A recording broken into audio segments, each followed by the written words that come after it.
Hi hello welcome to Blasters Arena. Kerala Blasters ഏറ്റവും പരിതാപകരമായ ഒരു അവസ്ഥയിലൂടെയാണ് കടന്നുപോയിക്കൊണ്ടിരിക്കുന്നത്. 2024 എന്നത് ബ്ലാസ്റ്റേഴ്സിനെ സംബന്ധിച്ചിടത്തോളം സമ്പൂർണ്ണ ദുരന്തമായ ഒരു വർഷമാണ്. 19 തോൽവികളാണ് 2024 എന്ന കലണ്ടർ വർഷത്തിൽ നമുക്ക് ഏറ്റുവാങ്ങേണ്ടി വന്നിട്ടുള്ളത്.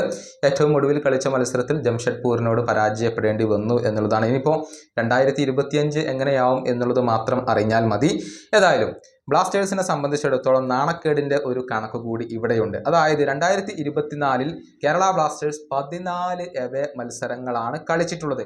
അതിൽ നിന്ന് ഒരൊറ്റ ക്ലീൻ ഷീറ്റ് പോലും നേടാൻ കേരള ബ്ലാസ്റ്റേഴ്സിന് കഴിഞ്ഞിട്ടില്ല. എല്ലാ മത്സരങ്ങളിലും കേരള ബ്ലാസ്റ്റേഴ്സ് ഗോൾ വഴങ്ങിയിട്ടുണ്ട്. അതായത് എതിരാളികളുടെ മൈതാനമാണോ ബ്ലാസ്റ്റേഴ്സ് എന്തായാലും ഗോൾ വഴങ്ങിയിരിക്കും. ഈ ഒരു 14 എവേ മത്സരങ്ങൾ കളിച്ചതിൽ കേവലം 2 മത്സരങ്ങളിൽ മാത്രമാണ് ബ്ലാസ്റ്റേഴ്സിന് വിജയിക്കാൻ കഴിഞ്ഞിട്ടുള്ളത്.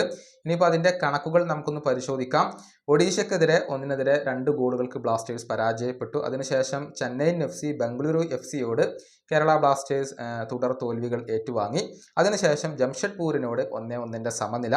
അതിനുശേഷം നോർത്ത് ഈസ്റ്റ് യുണൈറ്റഡിനോട് പരാജയപ്പെട്ടു. എതിരില്ലാത്ത 2 ഗോളുകൾക്കായിരുന്നു പരാജയപ്പെട്ടിരുന്നത്.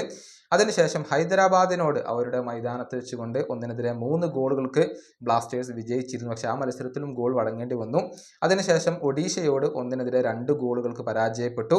പിന്നീട് നോർത്ത് ഈസ്റ്റിനോട് സമനില വഴങ്ങി. അതിനുശേഷം ഒഡീഷയോട് സമനില വഴങ്ങി.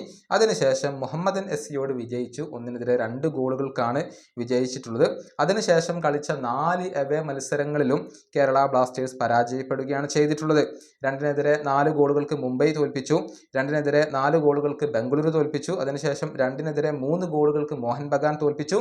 ഏറ്റവും ഒടുവിൽ ജംഷഡ്പൂർ FC ഏകപക്ഷീയമായ 1 ഗോളിന് തോൽപ്പിച്ചു. അങ്ങനെയാണ് കേരള ബ്ലാസ്റ്റേഴ്സിൻ്റെ 2024 എവേ മത്സരങ്ങളുടെ ഒരു റിസൾട്ട് വരുന്നത്. ബ്ലാസ്റ്റേഴ്സിൻ്റെ ഡിഫൻസും ഗോൾ കീപ്പിങ്ങും എത്രത്തോളം മോശമാണ് എന്നുള്ളതിൻ്റെ ഒരു കൃത്യമായ തെളിവുകളാണ് ഇതൊക്കെ. ഈ വീഡിയോയുടെ അവസാനിപ്പിക്കുന്നു. അടുത്ത വീഡിയോയുമായി വീണ്ടും കാണാം.